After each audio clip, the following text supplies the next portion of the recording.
All right, today I am installing a backup camera system that I did an earlier video on. This time though, I'm installing it in a Toyota 4Runner 5th gen. And it's the same camera I did the earlier video, 7-inch wired backup camera system. And it comes with a 66 foot of standard cable, although I have ran a shorter length, and I'll show you that.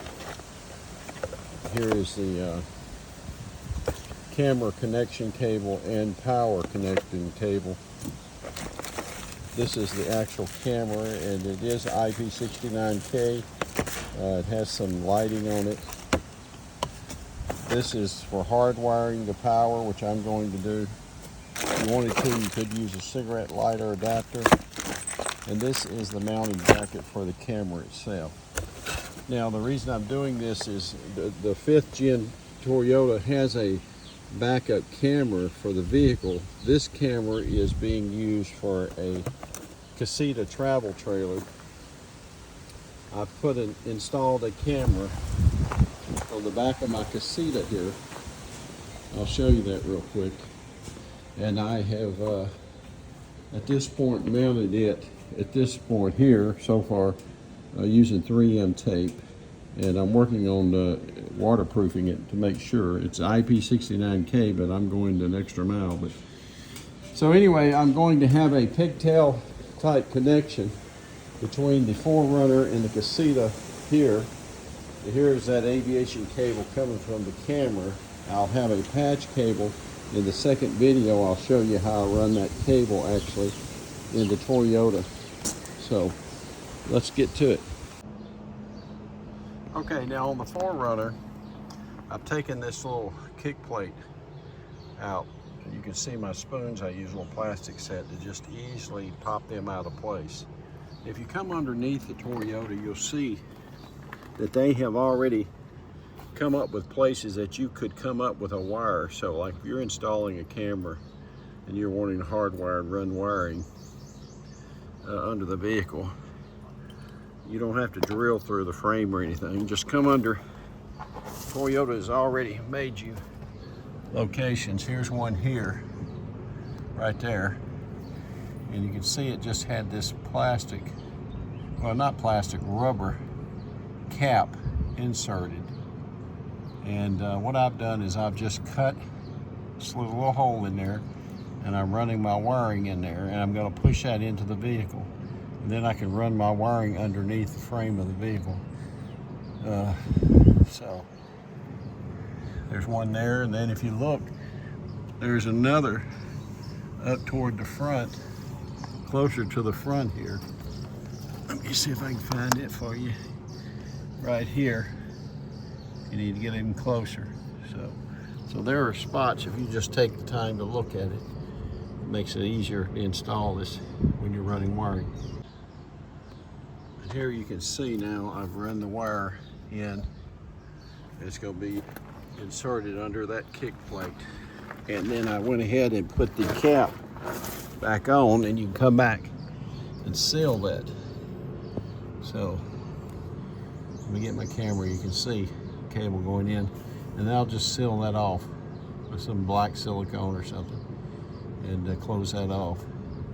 Then I'm free to run my cable, and that brings it into the vehicle. I'm choosing the center spot for a reason, but like I say, if you want to go up further up, there is another spot you can locate. Just get under and look at your vehicle. All right, now you can see I am running that wire now under the kick plate, and these little pieces here will just snap up, and you can then snap them back closed. Now I'm getting ready to take out this side panel, and on the 4Runner it's just a little screw back here that you have to undo, and it'll release this. You can reach back there, it's like a thumb screw. Let me see if I can get it and show you. All right, and it's just this thumb screw here. You lay that aside, and then you can take this panel out.